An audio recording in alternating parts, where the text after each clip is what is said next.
ফেরাউন শব্দের অর্থ হচ্ছে এটা একটা রাষ্ট্রীয় পদ, যেমন প্রেসিডেন্ট, প্রাইম মিনিস্টার এমন পদ আছে। ফেরো বা ফেরাউন এটা হচ্ছে একটা রাষ্ট্রীয় পদের নাম। তো ফেরাউনের আসল নাম হচ্ছে রেমেসিস। কি নাম? রেমেসিস। রেমেসিস 1, রেমেসিস 2 এরকম করে নাম থাকে আর কি। আর যে ফেরাউনের মমিটা আমরা পেয়েছি তারও একটা নাম আছে। তার নাম হচ্ছে, আমি এনসাইক্লোপিডিয়া ব্রিটানিকা থেকে এটা পেয়েছি, তার নাম হচ্ছে মনেপ্তাহ। যে ফেরাউনের মমিটা আমরা পেয়েছি এর নাম হচ্ছে মনেপ্তাহ, তার মূল নাম। তাকে রেমেসিস বলা হতো, আর তার টাইটেল হচ্ছে ফেরো বা ফেরাউন। ঠিক আছে? এখন এই ফেরাউনদের সময় ইউসুফ আলাইহিস সালামের রেখে যাওয়া সেই যে বনু ইসরাইল, এরা আর উন্নত জীবনযাপন করতে পারল না। তারা দাসত্বের শৃঙ্খলে আবদ্ধ হলো। তাদের উপর জুলুম নির্যাতন শুরু হতে লাগলো। এক পর্যায়ে ফেরাউন তাদেরকে ডিভাইড অ্যান্ড রুলের মতো করে সমাজে নিপীড়িত করতে লাগলো। আর ফেরাউনের অনেক পাপ ছিল, যে পাপটা আমরা আসলে অল্প কথায় ব্যাখ্যা করতে পারবো না। এক কথায়, সে নিজেকে আল্লাহ দাবি করেছিল। তারপরে সে সমাজের মধ্যে শিরকের প্রচলন ঘটাতো। সে কন্যা সন্তানদেরকে জীবিত রাখতো, পুত্র সন্তানদেরকে হত্যা করে ফেলত। সে সমাজের মানুষদেরকে বিভক্ত করত, দুর্বলের উপর সবলের অত্যাচার চালাতো। এবং তার একটা অহংকার ছিল, সেটা হচ্ছে সেনাবাহিনীর অহংকার। সে মনে করতো যে সে ওই ওই সময়কার সুপার পাওয়ার, তাকে কেউ পরাজিত করতে পারবে না। ঠিক এখনকার বিশ্বের পরাশক্তিগুলোর মতোই তার দাম্ভিকতা ছিল আর কি। তো একটা কথা বলে নেই, এই ফেরাউন এবং মূসা আলাইহিস সালাম, এই ফেরাউন যখন বনু ইসরাইলকে নির্যাতন করতে লাগলো, তখন আল্লাহ পাক একজন নবী পাঠালেন, তার নাম কি? মূসা আলাইহিস সালাম। আর মূসা আলাইহিস সালাম আর ফেরাউনকে নিয়ে কোরআনুল কারীমে প্রায় 44টা সূরার মধ্যে কথা আছে। আমি হিসাব করে দেখেছি এবং আমি টুকটাক ঘাটাঘাটি করে দেখেছি যে প্রায় 44টা সূরার মধ্যে 532টা আয়াত আছে মূসা এবং ফেরাউনকে নিয়ে। কথা বুঝতে পারছেন? 532টা। কোরআনের টোটাল আয়াত কত? একদম ভুল উত্তর। ৬,২৩৬। ৬,০০০ কত? ২৩৬। মতবিরোধ আছে, তবে ৬,২৩৬টা আয়াতের পক্ষে শক্ত দলিল আছে। তো এটাকে পার্সেন্টেজ দিয়ে পড়বেন। যারা ম্যাথমেটিক্স পারেন তারা তো খুব সহজেই পারবেন। তো পার্সেন্টেজ করলে দেখবেন যে ৮.৫৩% আয়াত মূসা এবং ফেরাউনকে নিয়ে। ১০০%-এর মধ্যে প্রায় ৮.৫ বা ৯% আয়াত কাকে নিয়ে? মূসা এবং ফেরাউনকে নিয়ে। এমনি এমনি তো আল্লাহ পাক এই কাজটা করবেন না নিঃসন্দেহে। এর মধ্যে একটা শিক্ষা বা মেসেজ আছে, সেটা হলো আমাদের জন্যে, উম্মতে মুহাম্মাদির জন্যে যেই সব জাতির মধ্যে সবচেয়ে বেশি শিক্ষা আছে, তার মধ্যে সবচেয়ে ইম্পর্টেন্ট হচ্ছে মূসা এবং ফেরাউনের সময়। মূসা এবং ফেরাউন, এই ঘটনার মধ্যে যে শিক্ষাগুলো আছে এটা আমাদের জন্য সবচেয়ে বেশি ইম্পর্টেন্ট। এই জন্য এত বেশি আয়াত নাজিল করা হয়েছে। কোরআনের যে কোনো সূরা খুলবেন দেখবেন মূসা আর ফেরাউন, মূসা আর ফেরাউন। কি কারণ? এমনি এমনি? নিঃসন্দেহে শেষ জামানে আমরা যারা বাস করব তাদের জন্য এই ঘটনার মধ্যে বিশাল কিছু শিক্ষা আছে। শিক্ষাগুলো আমরা ইনশাআল্লাহ আজকে জানবো। তো এখন মূসা আলাইহিস সালাম এই ফেরাউনের যুগে জন্ম লাভ করলেন। তবে ফেরাউনকে জ্যোতিষীরা বলেছিল আগেই যে ওই শাম দেশ থেকে একটা আগুন আসছে যে তোমার সিংহাসনকে পুড়িয়ে ফেলবে। এর ফলশ্রুতিতে ফেরাউন যেটা করলো, সমস্ত পুত্র সন্তান যারা হতো এদেরকে তারা জবাই করে হত্যা করত। তো যখন জনগণ বলল যে কাজটা খুব খারাপ, প্রতিবাদ শুরু হলো, তখন 1 বছর গ্যাপ দেওয়া শুরু করলো। 1 বছর মারবে, আরেক বছর রাখবে, আরেক বছর মারবে, আরেক বছর রাখবে। যেই বছর মারলো না সেই বছর জন্ম লাভ করলো মূসা আলাইহিস সালামের ভাই হারুন আলাইহিস সালাম। ঠিক আছে? উনিও কিন্তু নবী ছিলেন। আচ্ছা, আর যে বছর মারার কথা সেই বছর জন্ম লাভ করলেন মূসা আলাইহিস সালাম। এখন আমি খুব শর্ট করে বলছি, অনেক ডিটেলস বলতে গেলে 3টা বেজে যাবে, আজকে আসরও হতে পারে। তো এখন যে বছর মারার কথা সেই বছর জন্ম লাভ করলেন মূসা আলাইহিস সালাম। এখন মূসা আলাইহিস সালামের মা কিন্তু তখন খুব শঙ্কিত, ফেরাউন তার সন্তানকে হত্যা করবে। আল্লাহ রাব্বুল আলামিন কোরআনের মধ্যে বলেছেন সূরা কাসাসের মধ্যে। কোন সূরা? সূরা কাসাস। আমি 2টা সূরার নাম বলছি, আজকে বাসায় গিয়ে পড়বেন। এই 2টা সূরার মধ্যে সবচেয়ে বেশি হিস্ট্রি আছে মূসা এবং ফেরাউন এই বিষয়টার উপরে। একটা সূরার নাম হচ্ছে সূরা তাহা, এখানে সুন্দর করে ধারাবাহিকভাবে গল্পটা দেয়া আছে। আর একটা সূরা হচ্ছে সূরা কাসাস। এই 2টা পড়বেন অর্থ সহ। তো মূসা আলাইহিস সালামের মায়ের হৃদয়টা খুব শঙ্কিত ছিল যে তার সন্তানকে হত্যা করে ফেলা হবে।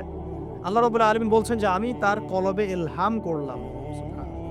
আল্লাহ পাক তার মায়ের কলবের মধ্যে ইলহাম মানে কি? ইলহাম হচ্ছে আল্লাহর পক্ষ থেকে প্রত্যাদেশ না, ওহী না, কিন্তু একটা বুঝ বা একটা নূর, একটা তাজাল্লি, একটা বাসিরা ঢেলে দেওয়া। এটা কিন্তু নবুয়ত না, একটা কাজের চেতনা বা দৃঢ়তা আল্লাহর পক্ষ থেকে ঢেলে দেয়া। ঠিক আছে? তো তার মায়ের কলবের মধ্যে আল্লাহ রাব্বুল আলামিন ইলহাম করলেন যে তুমি তোমার সন্তানটাকে সিন্দুকের মধ্যে ভরে ভাসিয়ে দাও নীল নদে। এখন তার মায়ের কলব, তার মায়ের হৃদয় ছটফট করতে লাগলো, কারণ কোনো মাই তো চাইবে না তার সন্তানকে এভাবে ভাসিয়ে দিতে। আল্লাহ পাক বলছেন যদি না আমি তার হৃদয়টাকে শক্ত করতাম তাহলে সে বিচলিত হয়ে পড়ত। আল্লাহ পাক তার হৃদয়টাকে শক্ত করলেন, সে বিচলিত হলো না, সন্তানকে ভাসিয়ে দিল। এবার সন্তান ভাসতে ভাসতে ভাসতে কোথায় যাচ্ছে? যেখানে ফেরাউনের স্ত্রী গোসল করছে। কথা কি বুঝতে পারছেন? খুব চমৎকার হিস্ট্রি কিন্তু গল্পটা, এবং গল্প মানে এখানে আসলে গাল গল্প না, এগুলো সত্য ঘটনা। এক একটা বর্ণ তেমন সত্য যেমন সূর্য পূর্ব দিক থেকে ওঠে এবং পশ্চিমে ডোবে, এটা যেমন সত্য, এর এক একটা বর্ণ সত্য, এগুলো কোনো গাল গল্প নয়। এবার ফেরাউনের স্ত্রী আসিয়া সেই সিন্দুক পেয়েছে। মূসা আলাইহিস সালামকে আল্লাহ পাক বলছেন যে আমি মূসা আলাইহিস সালামের চেহারার মধ্যে মোহাব্বত বা ভালোবাসা ঢেলে দিয়েছিলাম। তার চেহারা যেই দেখতো তাকে ভালোবাসতো, বুঝছেন? ভালোবাসা ঢেলে দিয়েছে। এবার ফেরাউনের স্ত্রী আসিয়া, এখানে আসিয়া নন, অন্য একজন স্ত্রী হয়তো, তিনি বলছেন যে ফেরাউনকে বলছে যে একে আমরা আমাদের কাছে রেখে দেই, হয়তোবা সে আমাদের উপকারে আসবে, অথবা তাকে আমরা সন্তান হিসেবে গ্রহণ করতে পারি। লা তাকতুলুহু, তাকে হত্যা করো না। আসা আন ইয়ানফা'না আও নাত্তাখিযাহু ওয়ালাদা, এরকম করে আল্লাহ পাক বলেছেন কোরআনে। তো ফেরাউন তার স্ত্রী কথা শুনলো এবং তাকে না হত্যা করে রেখে দিল। আর আল্লাহ রাব্বুল আলামিনের কি কৌশল! ওয়া মাকারু ওয়া মাকারাল্লাহ, যেই মূসাকে হত্যা করার জন্য বছরের পর বছর হাজার হাজার শিশুকে হত্যা করা হয়েছে, সংখ্যাটা লাখ লাখও হতে পারে, সেই মূসা আলাইহিস সালামকে আল্লাহ পাক ফেরাউনের ঘরেই লালন পালন করতে লাগলেন। চিন্তা করলেন? এবার মূসা আলাইহিস সালাম যখন যুবক হলেন, আমি সংক্ষিপ্ত করছি, যখন যুবক হলেন তখন একদিন দেখলেন যে রাস্তায় দুজন ব্যক্তি ঝগড়া করছে। সূরা কসসের মধ্যে আছে, ফাইটিং, স্ট্রিট ফাইট। তো একজন ব্যক্তি হচ্ছেন বনু ইসরাইলের, আরেকজন হচ্ছে ফেরাউনের সেনাবাহিনীর। এখন মূসা আলাইহিস সালাম কার পক্ষ নেবেন? তিনি বনু ইসরাইলের পক্ষ নিলেন। তিনি গিয়ে তাকে বাঁচানোর চেষ্টা করলেন এবং শুধু একটা ঘুষি দিয়েছেন, ফাওয়াকাযাহু, একটা ঘুষি, ফাকাদা আলাইহি, এবং এই একটা ঘুষিতেই সেই ব্যক্তির ডেথ। এটা কোরআনে আছে, সূরা কসস। তার মানে কোরআন দলিল দিচ্ছে যে মানুষের বডিতে এমন এমন পার্টস আছে, এমন এমন জায়গা আছে যেখানে একটা ঘুষি মারলেও মানুষ মারা যেতে পারে। কি বুঝলেন?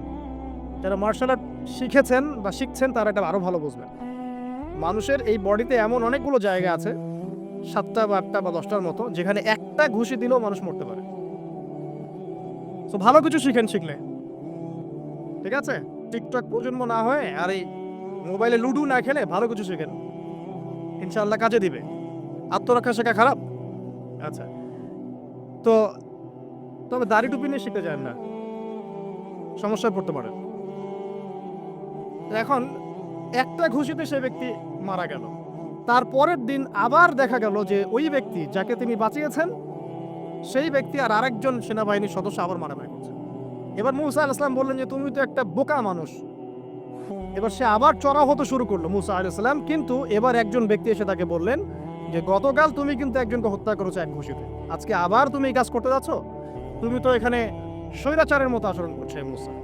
মূসা আলাইহিস সালাম তখন আল্লাহর কাছে ক্ষমা চাইলেন, বললেন ইন্নাহু হাযা মিন আমালিশ শাইতান, এটা তো শয়তানের মতো কাজ, শয়তানের কাজ হয়ে গেল। রব্বিগফিরলি, আল্লাহ আমাকে মাফ করে দিন। ফাগফারা লাহ, আল্লাহ পাক বলছেন আমি তাকে মাফ করে দিলাম। তো তিনি তো ইচ্ছাকৃতভাবে করেন নাই, করেছেন আনইনটেনশনালি, এটা হয়ে গেছে। কিন্তু এখন ফেরাউন মূসা আলাইহিস সালামকে ধাওয়া করতে শুরু করলো, কারণ ফেরাউনের দৃষ্টিতে মূসা আলাইহিস সালাম একটা মার্ডার করেছে তার দৃষ্টিতে, কিন্তু মূসা আলাইহিস সালাম তো আর এটা করেন নাই, ইচ্ছা করে এটা হয়নি, অ্যাক্সিডেন্টলি হয়ে গেছে। এখন মূসা আলাইহিস সালামকে এক ব্যক্তি এসে বলল তুমি এখান থেকে তাড়াতাড়ি পালাও, এই মিশরে থাকলে ফেরাউন তোমাকে ধরে এখন শাস্তি দিবে। এখন মূসা আলাইহিস সালাম বাধ্য হয়ে মিশর থেকে চলে যাচ্ছেন কোথায়? মাদিয়ান। কোন জায়গা? মাদিয়ান। এটাও আরবের মধ্যে একটা জায়গা, যেই জায়গার নবী হচ্ছেন শুআইব আলাইহিস সালাম। কি নাম? আচ্ছা, এবার শুআয়ব আলাইহিস সালামের সেই কওমে মূসা আলাইহিস সালাম গেলেন, না খাবার আছে, না পানি, না কাপড়, কিছুই নাই। একদম রিক্ত হস্ত। সেখানে গিয়ে তিনি দেখলেন যে এমনই একটা জলাশয়, হয়তোবা আল্লাহ ভালো জানেন। সেই জলাশয়ের কাছে কিছু মানুষ পানি পান করাচ্ছে গবাদি পশুদেরকে। আমি কি বুঝাতে পারছি? আচ্ছা। তো দূরে দুজন মেয়ে দাঁড়িয়ে আছে। এই দুজন মেয়ে অনেকক্ষণ থেকে দাঁড়িয়ে আছে, তারা পানি পান করাতে পারছে না। মূসা আলাইহিস সালাম অনেকক্ষণ থেকে অবজার্ভ করছেন যে মেয়ে দুটো পানি পান করাতে পারছে না গবাদি পশুদেরকে। তিনি ১ম এ একটু অস্বস্তি বোধ করলেন, তারপরে আবার গেলেন তাদের কাছে। গিয়ে বললেন, "কি সমস্যা?" তখন সেই মেয়েরা বলল, "যতক্ষণ পর্যন্ত আমার কওমের লোকেরা এখান থেকে সরে যায় না, ততক্ষণ আমরা পানি পান করাতে পারি না। কারণ আমরা দুর্বল, মেয়ে মানুষকে টাইম দিচ্ছে না আরকি। আর এদিকে আমাদের বাবা অত্যন্ত বৃদ্ধ মানুষ, বাসায় পড়ে আছেন একা।" তখন মূসা আলাইহিস সালাম যুবক ছিলেন এবং তিনি কিন্তু শক্তিশালী ছিলেন। কওয়িউন আমিন, বিশ্বস্ত এবং শক্তিশালী। ওই যে এক ঘুষিতে মানুষ মারা মানুষ। কি মনে করছেন? তো তিনি এবার ওই গবাদি পশুদেরকে নিয়ে এসে পানি পান করালেন। পানি পান করিয়ে তিনি একটা গাছের ছায়ায় গিয়ে বসলেন। এই প্রত্যেকটা কথা কিন্তু কোরআনে আছে। প্রতিটা কথাই। সূরা কসস পড়েন, সূরা তাহা পড়েন। গাছের ছায়ায় বসে তিনি একটা দোয়া করছেন, এবার হাত উঁচু করে। দোয়া করছেন, রব্বি, হে আমার প্রতিপালক, ইন্নী লিমা আনজালতা ইলাইয়া মিন খায়রিন ফাকির। হে আল্লাহ, আপনি আমার প্রতি যে রহমত বা যে করুণা বর্ষণ করবেন, এর জন্য আমি ফকির হয়ে বসে আছি। দোয়ার ভাষাটা শুনছেন? আল্লাহ, আপনি আমার প্রতি যে করুণা বর্ষণ করবেন, আমি এর জন্য ফকির হয়ে বসে আছি। তো প্রত্যেকটা নেক কাজ করার পরে এরকম দোয়া করা সুন্নত। দোয়া কবুল হয়ে যাবে ইনশাআল্লাহ। দোয়া সাথে সাথে কবুল হয়ে গেল। এখন ওই দুইজন মেয়ের মধ্যে একজন মেয়ে হেঁটে হেঁটে আসছে। ওই মেয়ে কিভাবে হেঁটে এসেছে সেটাও কোরআন বলেছে। কিভাবে হেঁটে এসেছে সেটাও কোরআনে বলেছে সূরা কসসের মধ্যে। সূরা কসসে আল্লাহ পাক বলছেন, ওই দুইজন মেয়ের মধ্যে একজন হেঁটে হেঁটে আসলো লাজুক পায়ে। কেমন পায়ে? লাজুক পায়ে। যেই চলাফেরা আপনি এখনকার মেয়েদের মধ্যে দেখতে পারবেন না। এখনকার মেয়েদের হাঁটার মধ্যে লজ্জা আছে? লজ্জাশীলতার সাথে লাজুক ভঙ্গিতে সেই মেয়ে হেঁটে হেঁটে আসলো। আল্লাহ পাক সেই কথাটাও কোরআনে বলেছেন। তো যে জায়গায় আসছিলাম, ওই মেয়ের হেঁটে আসাটা আল্লাহ রাব্বুল আলামিন ব্যাখ্যা করেছেন। সেই মেয়ে, দুইজন মেয়ের একজন মেয়ে হেঁটে হেঁটে আসছে মূসা আলাইহিস সালামের কাছে লাজুক ভঙ্গিতে, লজ্জায় মুখ নত করে, লজ্জাশীলতার সাথে এসে বলছেন যে, "আমার বাবা আপনাকে ডাকছে।" তার বাবা কে? শুআয়ব আলাইহিস আমার বাবা আপনাকে ডাকছে। এবার তিনি গেলেন শুআয়ব আলাইহিস সালামের কাছে, গিয়ে তার কিসসা বা কাহিনীটা বললেন। শুআয়ব আলাইহিস সালামও কিন্তু একজন নবী এবং জবরদস্ত নবী। বলে রাখি, শুআয়ব আলাইহিস সালামের কওম সর্বপ্রথম সেই কওম ধ্বংস করা হয়েছিল।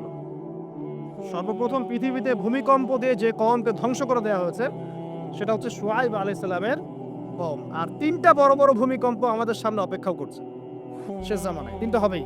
একটা পৃথিবীর পশ্চিম দিকে, একটা পৃথিবীর পূর্ব দিকে। আর পূর্ব দিক বলতে কিন্তু আমাদের দিক। Indonesia, Malaysia, Bangladesh, Pakistan, Sri Lanka, India, এই পুরো জায়গা হচ্ছে পূর্ব দিক। আর পশ্চিমা সভ্যতা তো বোঝেন, পশ্চিম কোন দিকে। আরেকটা হবে পৃথিবীর মাঝখানে। মাঝখান কোনটা?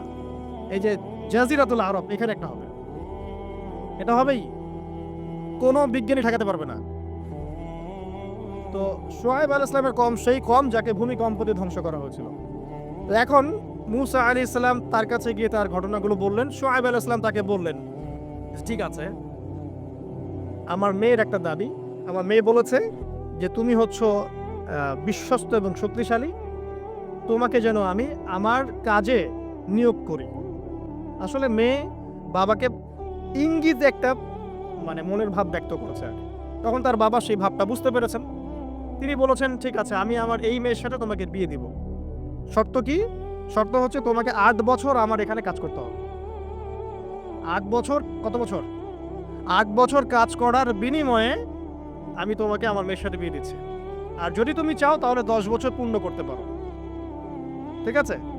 তো মূসা আলাইহিস সালাম বললেন, ঠিক আছে, আমাদের মাঝে আল্লাহ পাক সাক্ষী হিসেবে যথেষ্ট। এবার সেখানে মূসা আলাইহিস সালাম তার সংসার শুরু করলেন। ১০ বছর অতিবাহিত হলো। তারপরে এখন মিশরে ফিরে যাওয়ার পালা। মূসা আলাইহিস সালাম তার স্ত্রীকে নিয়ে কোথায় যাচ্ছেন এখন? মিশর, তার হোম টাউন। ঠিক আছে? মাদারল্যান্ড। কিন্তু যাত্রা পথে তুয়া উপত্যকায় বিভিন্ন কিতাবে এসেছে তার স্ত্রীর প্রসব বেদনা শুরু হয়।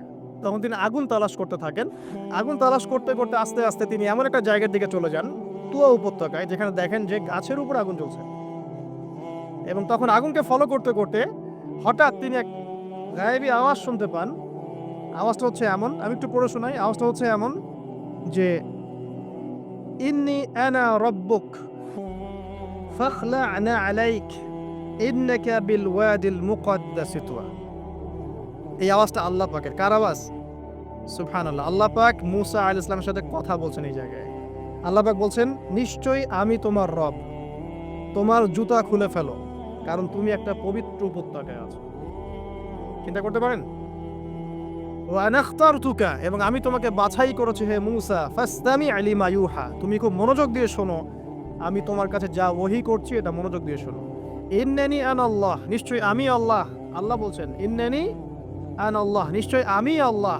লা ইলাহা ইল্লা আনা, আল্লাহ বলছেন আমি ছাড়া কোনো ইলাহ নেই। ফা'বুদনি, আমার ইবাদত করো। ওয়া আকিমিস সালাতা লিযিকরি, আমার স্মরণের জন্য সালাত কায়েম করো। ইন্নাস সাআতা লাআতিয়াতুন, নিশ্চয়ই কিয়ামত অবশ্যই আসবে। আকাদু উখফিহা, আমি এটাকে গোপন রেখেছি। লিতুজজা কুল্লু নাফসিন বিমা তাসআ, যাতে করে প্রত্যেক নফসকে তার প্রতিদান দেয়া যায়। ফালা ইয়াসুদ্দান্নাকা আনহা মান লা ইউমিনু বিহা ওয়াত্তাবা'a হাওয়াহু ফাতারদা, যারা প্রবৃত্তির অনুসরণ করে তারা যেন তোমাকে এই বিষয়টার প্রতি ঈমান আনা থেকে দূরে রাখতে না পারে। আল্লাহ পাক এই পর্যন্ত বললেন। এরপর আল্লাহ বলছেন, ওয়া মা তিলকা বিয়ামিনিকা ইয়া মূসা, মূসা তোমার ডান হাতে এটা কি? মূসা আলাইহিস সালাম বলছেন যে ক্বালা হিয়া আসায়া, এটা আমার লাঠি। তার সাথে কি ছিল? একটা লাঠি। আতাওয়াক্কালু আলাইহা ওয়া আহুশু বিহা আলা গনামি ওয়া লিয়া ফিহা মাআরিব উখরা, এই লাঠি দিয়ে আমি গাছের ডাল ছাঁটি, গবাদি পশুদেরকে চড়াই, এছাড়া আমি আমার বিভিন্ন কাজে লাঠি ব্যবহার করি। আল্লাহ পাক বলছেন, ক্বালা আলকিহা ইয়া মূসা, মূসা এটা নিক্ষেপ করো দেখি, হাত থেকে ছুঁড়ে মারো।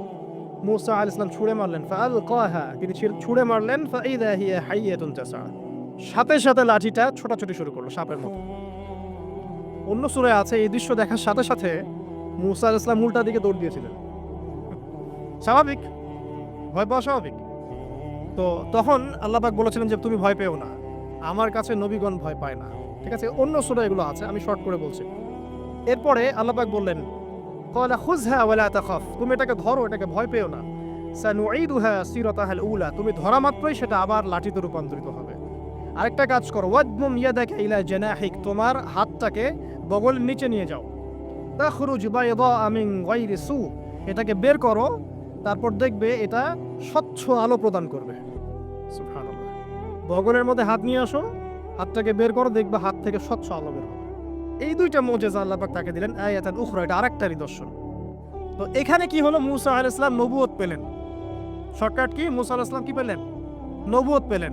নবুয়ত পাওয়ার সাথে সাথে আল্লাহ পাক তাকে দুটো মুজিজা দিলেন। একটা হচ্ছে লাঠি, আরেকটা কি? হাত বগল থেকে বের করলেই কি হবে? আলো বের হয়ে যাবে। এবার তার ডিউটি কি? আল্লাহ পাক ডিউটি দিচ্ছেন তাকে যে ইযহাব ইলা ফিরআউন ইন্নাহু তাগা, এবার তোমার কাজ হচ্ছে তুমি ফিরআউনের কাছে যাবে, কারণ ফিরআউন সীমা লঙ্ঘন করেছে। তখন মূসা আলাইহিস সালাম বললেন, রব্বি ইশরাহ লি সাদরি, আল্লাহ আমার বক্ষটাকে প্রশস্ত করে দিন। মানে আমার তো সেখানে যাওয়ার সাহস হচ্ছে না, আমি তো সেখানে ওদের দৃষ্টিতে একজন খুনের আসামি, ওদের দৃষ্টিতে ওরা তো আমাকে পেলে হত্যা করে ফেলবে। আল্লাহ পাক বলছেন, কেল্লা, কখনো না, তারা তোমাকে হত্যা করতে পারবে না। তখন তিনি দোয়া করছেন, আল্লাহ আমার হৃদয়টাকে প্রশস্ত করে দিন, ওয়া ইয়াসসির লি আমরি, আমার কাজকে সহজ করে দিন। ওয়াহলুল উকদাতাম মিন লিসানি, আমার লিসান, আমার জিহ্বায় জড়তা আছে আল্লাহ, এটাকে দূর করে দিন। ইয়াফকাহু কওলি, যাতে মানুষ আমার কথা বুঝতে পারে। এই দোয়া করলেন, কবুল হয়ে গেল। এবং আরো দোয়া করলেন যে ওয়াজআলি ওয়াজিরাম মিন আহলি, আমার পরিবারের মধ্য থেকে একজন ওয়াজির দেন। ওয়াজির মানে সহায়ক, যেটা হচ্ছেন হারুন আলাইহিস সালাম, যাতে করে আমরা কি করতে পারি? বেশি বেশি আপনার জিকির করতে পারি এবং আমাদের কাজ সহজ হয়। আল্লাহ রাব্বুল আলামিন তার ভাই হারুন আলাইহিস সালামকেও নবুয়ত দান করলেন। দুজন মিলে এখন আল্লাহ পাক বলেন, ইযহাবা ইলা ফিরআউন, তোমরা দুজন ফিরআউনের কাছে যাও, ইন্নাহু তাগা, সে সীমা লঙ্ঘন করেছে। তবে ফাকুলা লাহু কাওলান লাইয়িনা, তার সাথে নরম সুরে কথা বলো। লাআল্লাহু ইয়াতাযাক্কারু আও ইয়াখশা, হয়তোবা সে উপদেশ গ্রহণ করবে অথবা আল্লাহকে ভয় করতে পারে। তো ডিউটি দেয়া হলো যে তোমাদের কাজ এখন এটা, এবং তোমাদের ভয় পাওয়ার কোনো কারণ নাই, সে তোমাদের কোনো ক্ষতি করতে পারবে না। তার কাছে যাও, মুজিজা দেখাও, আল্লাহর দিকে দাওয়াত দাও, লা ইলাহা ইল্লাল্লাহ। যদি সে দাওয়াত কবুল করে আলহামদুলিল্লাহ, যদি না করে তাহলে আমি আল্লাহ তার জন্য যথেষ্ট। এবার শর্ট করে নিয়ে আসি, মূসা আলাইহিস সালাম সেখানে গেলেন, যার পরে ফিরআউনকে দাওয়াত দিলেন। তো ফিরআউন বলছে, ক্বালা ওয়া মার রাব্বুকুম ইয়া মূসা, কোন রবের কথা বলছো? আমি তো মা আলিমতু মিন ইলাহিন গায়রি, আমি তো জানি না, আমি ছাড়া তোমাদের কোনো ইলাহ আছে আমি তো এটা জানি না। এটা কার কথা? ফিরআউন বলছে যে মা আলিমতু মিন ইলাহিন গায়রি, আমি ছাড়া অন্য কোনো ইলাহ তোমাদের আছে? মা আলিমতু ইলাহুকুম গায়রি, আমি ছাড়া তোমাদের কোনো রব আছে এটা তো আমি জানি না। অন্য আয়াতে সে বলেছিল যে আনা রব্বুকুমুল আ'লা, আমি তোমাদের মহান রব। ঠিক আছে? তো মূসা আলাইহিস সালাম ব্যাখ্যা করলেন, আমি সেই রবের কথা বলছি যে রব আসমান সৃষ্টি করেছেন, জমিন সৃষ্টি করেছেন, যেভাবে তাওহীদের দাওয়াত দিতে হয় সব দিলেন। এরপরেও ফেরাউন সেটা গ্রহণ করলো না। তখন মূসা আলাইহিস সালাম বললেন, যদি আমি তোমাকে কোনো বড় নিদর্শন দেখাই তারপরেও কি বিশ্বাস করবে না? তখন ফেরাউন বলল যে দেখাও দেখি। তখন তিনি লাঠি ছুঁড়ে মারলেন, সাপ হয়ে গেল। এই দৃশ্য থেকে ফেরাউনের পরিবারের সবাই ভয় পেয়েছিল। কিন্তু পলিটিক্যাল স্বার্থে ফেরাউন বলেছিল যে সে একজন বড় জাদুকর, জনগণকে তো বোঝাতে হবে কিছু। নিজে ভয় পেলেও জনগণকে তো কিছু বোঝাতে হবে। সে জনগণকে বলছে আসলে সে একজন বড় জাদুকর, সে চাচ্ছে তোমাদের ন্যাশনের মধ্যে ফাটল সৃষ্টি করতে। তো এখন কি করা যাবে? পরামর্শ করা হলো, তার কাছের কিছু মানুষ থাকে না, তার মন্ত্রী পরিষদ যারা শয়তানিতে পিএইচডি করেছিল আর কি, তার ওকে পরামর্শ দিল যে একটা কাজ করা যাক, একটা বড় ময়দানে যাওয়া যাক, সেখানে আমরা বড় বড় জাদুকরদেরকে ডাকবো, এখানে একটা জাদুর ব্যাটল হবে, মোনাজারা হবে জাদুর। সব বড় বড় জাদুকরকে ডাকা হলো মিশরের। এবং বলে রাখি যে জাদুবিদ্যা কিন্তু সত্য, সুলাইমান আলাইহিস সালামের সময় থেকে এটা চলে আসছে। হারুত এবং মারুত ফেরেশতাকে কিন্তু এর মধ্য দিয়ে পরীক্ষা করা হয়েছে মানব জাতিকে। যাই হোক, তো জাদু থেকে বাঁচার জন্য কোরআন এবং সুন্নাহর যে দোয়া কালামগুলো আছে এগুলো নিয়মিত পড়বেন ইনশাআল্লাহ। আল্লাহ পাক আমাদেরকে হেফাজত করুন, আমিন। তো আমি শর্ট করছি। তো এবার জাদুকররা একদিকে, মূসা আলাইহিস সালাম একদিকে। মূসা আলাইহিস সালামকে তারা বলছে তুমি আগে ছুঁড়ে মারবে না আমরা ছুঁড়ে মারবো। মূসা আলাইহিস সালাম বলছে বাল আলকু, তোমরা ছুঁড়ে মারো। তখন তারা যখন তাদের লাঠিগুলো ছুঁড়ে মারলো, এগুলো সাপ হয়ে গেল। এটা কি চোখের ভেলকিবাজি ছিল? আল্লাহ পাক এই জাদুটাকে বলেছেন কোরআনে সিহরুন আযীম, বড় একটা জাদু করেছিল তারা। মানে তারা জাদুবিদ্যায় খুব পারদর্শী ছিল। এখন যেমন সায়েন্সের যুগ, তখন কিন্তু জাদুবিদ্যার যুগ ছিল। ঠিক আছে? তো মূসা আলাইহিস সালাম তারপর কিছুটা ভয় পেয়ে গেলেন। আল্লাহ পাক বলেন তুমি ভয় পেও না, বরং তোমার লাঠি ছুঁড়ে মারো, ইন্নাকা আনতাল আ'লা, তুমি বিজয়ী হবে ইনশাআল্লাহ তাআলা। এর মূসা আলাইহিস সালাম লাঠি ছুঁড়ে মারার সাথে সাথেই তার লাঠিটা যে সাপে রূপান্তরিত হলো, এই সাপটা বাকি সব সাপকে খেয়ে ফেললো। এই দৃশ্য দেখার সাথে সাথেই ওই জাদুকর যারা ছিল, সবচেয়ে বড় বড় জাদুকর, একটা সমাজে সবচেয়ে বড় বড় জাদুকর, সাথে সাথে মুসলিম হয়ে গেল। বললো যে ক্বাল আমান্না বিরব্বি হারুন ওয়া মূসা, আমরা মূসা এবং হারুনের রবের প্রতি ঈমান নিয়ে আসলাম। তখন ফিরআউন বলল যে ও আচ্ছা, তাহলে ইন্নাহু কাবীরুকুম আল্লামাকুমুস সিহর, তাহলে মূসাই হচ্ছে তোমাদের লিডার, যে তোমাদেরকে জাদু শিখিয়েছে। তাহলে পলিটিক্যাল লোকজনের কথাগুলো এরকমই হয়, সত্য কখনো স্বীকার করতে যাবে না। তো তাহলে মূসাই মনে হয় তোমাদের চেয়ে বড় জাদুকর, তাহলে তোমাদের শাস্তি দিব এবার আমরা। কি শাস্তি? ওই যে শুলদণ্ড দিয়ে ডান দিকের হাত বাম দিকের পা কেটে ফেললো। চিন্তা করতে পারেন, একদিকের হাত একদিকের পা কেটে শুলদণ্ড দিয়ে ঝুলিয়ে রাখলো। তখন এই জাদুকররা এমন একটা কথা বলেছে যেটা পড়লে আমাদের চোখ দিয়ে পানি পড়ে যায়। এই জাদুকররা বলেছিল যে তোমার যা ইচ্ছা তুমি তা করো, ফাকদি মা আনতা ক, তোমার যা মনে চায় তাই করো। কথাটা শুনছেন? ফাকদি মা আনতা ক, তোমার যা মনে চায় তাই করো। কিন্তু আমরা ইন্না আমান্না বিরব্বি হারুন ওয়া মূসা, আমরা মূসা এবং হারুনের রবের প্রতি ঈমান এনেছি। আশা করা যায় যে আমরা এই ঈমান আনার ফলে সারা জীবন জাদুবিদ্যা চর্চা করে যে পাপ করেছি, আল্লাহ পাক সব পাপ মাফ করে দিবেন ইনশাআল্লাহ। দেখেন, একটা সেজদা না করেও তারা জান্নাতে চলে গেল। দেখলেন? তারা কিন্তু নামাজ পড়তে পারে নাই, সুযোগ হয়নি, রোজা রাখতে পারে নাই, যাকাত দিতে পারে নাই, শুধু খালেস ঈমান যে না আল্লাহকে চিনেছি, আল্লাহ ছাড়া কোনো ইলাহ নাই, আল্লাহ ছাড়া কাউকে পরোয়া করি না, আল্লাহই সবকিছু। তারপরে তাদেরকে ফাঁসি দেওয়া হলো, হাত পা কেটে ফেলা হলো, জান্নাত। এই ঘটনাটা পড়বে তহার মধ্যে আছে। যাই হোক, এখন এভাবে যখন মূসা আলাইহিস সালামকে পরাজিত করতে পারলো না, মূসা আলাইহিস সালাম তাদেরকে সময় দিলেন, তওবা করে ফিরে আসো, আল্লাহ পাক মাফ করে দিবেন। কিন্তু ফেরাউন এবং তার দলবল এগুলো সহ্য করলো না, বরং ফেরাউন টিটকারি করছিল, এই হামান তুমি আছো? হামান বলছে হ্যাঁ আছি, আমার জন্য একটা বড় প্রাসাদ নির্মাণ করো, ইট পোড়াও, আমার জন্য উঁচু প্রাসাদ তৈরি করো, যাতে আমি উকি মেরে দেখতে পারি মুসার রব কোথায় আছে। কথা বুঝতে পারছেন?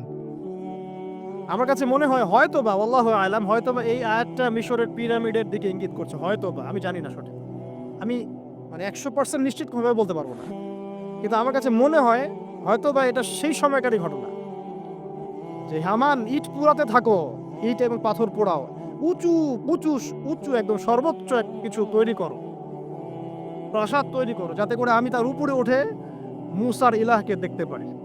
এটা কার কথা ছিল? ফেরাউনের। এটা করাও হয়েছে। এরপরে নয়টা আযাব আল্লাহ পাক দিয়েছেন। কয়টা? 9টা। একবার সতর্ক করা হয়, যদি না শুনে আল্লাহ পাক আযাব দিলেন, রক্তের সমস্ত পানি রক্ত হয়ে গেল। এবার ফেরাউন এবং তার লোকজন এসে বলে আমরা তওবা করব, মুসা তুমি দোয়া করো আল্লাহর কাছে, আল্লাহ যেন সরিয়ে দেয়। মুসা আলাইহিস সালাম দোয়া করেন, আযাব সরে যায়, তারা আবার নাফরমানি শুরু করে। কথা বুঝতে পারছেন? তারপরে আযাব আসলো ব্যাঙের, সবখানে ব্যাঙ দিয়ে ভর্তি। তারপরে আবার তওবা করার প্রত্যয় ব্যক্ত করলো, তওবা করলো না, আবার আযাব। এরপরে আযাব উকুনের, কিসের? উকুন। এভাবে একটা একটা করে আসতে থাকলো। এবার প্লেগ, তারপর ফড়িং। প্লেগ এমনভাবে এসেছিল যে একদিনেই 70,000 মানুষ মারা গেছে। এভাবে 9টা আযাব আল্লাহ পাক দিলেন, কিন্তু ফেরাউন কিছুতেই ঈমান আনলো না। এবার সব শেষ পালা। সর্বশেষে মুসা আলাইহিস সালাম বললেন যে বনু ইসরাইলকে আমার সাথে যেতে দিবা কিনা সেটা বল। তো এখন যেহেতু অনেক মানুষ মারা যাচ্ছে প্লেগে, সবশেষে গিয়ে মুসা আলাইহিস সালামের কাছে ফেরাউন এবং তার এই যে হামান, কারুন, যারা ছিল, এরা নমনীয় হলো এবং বলল ঠিক আছে, তোমরা বনু ইসরাইলকে নিয়ে এখান থেকে বের হয়ে যাও, মিশরে আমরা আর কোনো আপদ চাই না, তোমরা চলে যাও এখান থেকে। এবার যখন মুসা আলাইহিস সালাম এবং বনু ইসরাইল এখান থেকে বের হয়ে যাচ্ছেন, বলা হচ্ছে তাদের সংখ্যা ছিল প্রায় 30 লক্ষ, কেউ বলেছেন 40 লক্ষ। সংখ্যাটা ফ্যাক্ট না। বনু ইসরাইলের একটা বড় কম ছিল, 10 থেকে 20% মানুষ মিশরের বনু ইসরাইল ছিল। তারা এখন বের হয়ে যাচ্ছেন রাতের অন্ধকার শেষ হয়ে ফজরের সময়। ফেরাউনের মাথায় আবার শয়তানি চাপলো। সে বলল না, এদেরকে যেতে দেওয়া যাবে না, যদি চলে যায় ওখানে গিয়ে যদি বিদ্রোহ করে আমাদের উপর হামলা করে, কি করণীয়?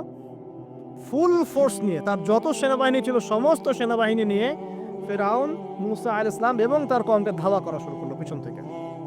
এবার মুসা আলাইহিস সালাম যাচ্ছেন, তার কওমকে সাথে নিয়ে, সামনে পড়ে গেল লোহিত সাগর। কোন সাগর? লোহিত সাগর। আর পিছনে ফেরাউনের বাহিনী। এরকম একটা অবস্থায় মুসা আলাইহিস সালামের কওমের কিছু মানুষ বলেছিল ইন্না লামুদরাকুন, হে মুসা আমরা তো ধরা পড়ে গেলাম, আমরা তখন যেতে পারবো না, সামনে সাগর, পিছনে ফেরাউন। এই সময় মুসা আলাইহিস সালাম একটা কথা বলেছিলেন, এই কথাটা যে বলতে পারবে বিপদের সময় আল্লাহ পাক তার সাথে থাকবেন ইনশাআল্লাহ। মুসা আলাইহিস সালাম বলেছেন কাল্লা, ওইরকম একটা অবস্থা তিনি বলছেন কাল্লা, কখনো নয়, ইন্না রাব্বি মাইয়া সায়াহদিন, আমার রব আমার সাথে আছেন, তিনি আমাকে পথ দেখাবেন। কথা বুঝতে পারছেন? বাস আল্লাহ পাকের সাহায্য নেমে আসলো, তিনি বললেন লাঠি ছুঁড়ে মারো। লাঠি ছুঁড়ে মারার সাথে সাথেই একটা দুইটা না 12টা রাস্তা হয়ে গেল, পানি ভেদ করে, সাগর ভেদ করে। আর এই 12টা রাস্তা দিয়ে, এটা কোনো গাল গল্প নয়, 12টা রাস্তা দিয়ে বনু ইসরাইলের 12টা দল চলে গেল, পার হয়ে গেল। আর ফেরাউন এটা অবাক হয়ে দেখছে। এক পর্যায়ে সেও সিদ্ধান্ত নিল যে আমিও আমার ফোর্স নিয়ে ধাওয়া করব। এই যে সে নামলো লোহিত সাগরের, সাথে সাথে পানি আবার আগের জায়গায়।